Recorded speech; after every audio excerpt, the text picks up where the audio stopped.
One day, Edward was in the shed where he lived with the other engines. They were all bigger than Edward and boasted about it. "The driver won't choose you again," said Gordon. "He wants strong engines like us." But the driver and fireman felt sorry for Edward. "Would you like to come out today?" "Oh, yes, please," said Edward. So they lit his fire, made lots of steam, and Edward puffed away.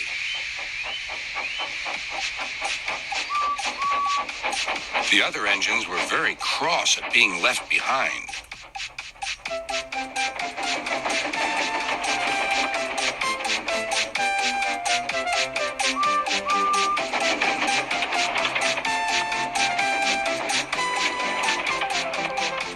Edward worked hard all day. The coaches thought he was very kind, and the driver was very pleased.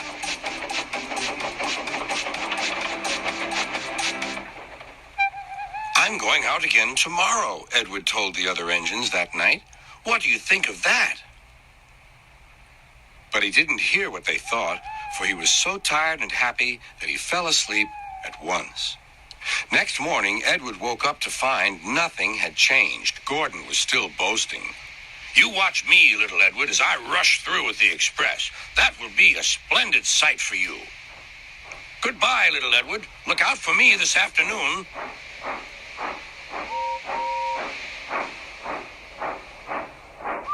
Edward went off to do some shunting. He liked shunting. It was fun playing with freight cars. He would come up quietly and give them a push. Then he would stop, and the silly freight cars would go bump into each other. "Oh!" they cried. "Whatever is happening?"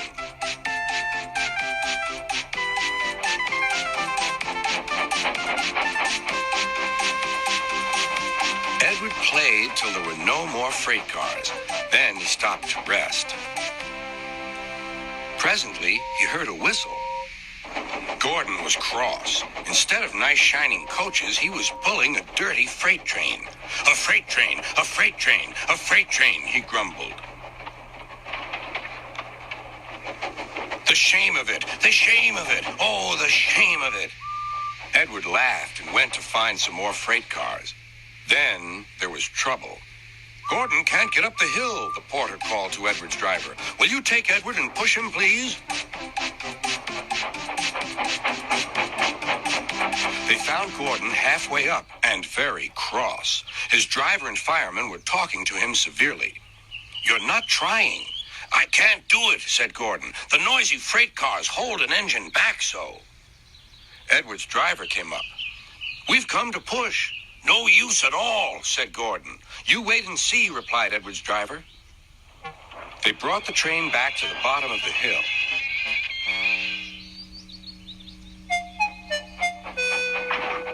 "I'm ready," said Edward. "No good," grumbled Gordon. They pulled and pushed as hard as they could.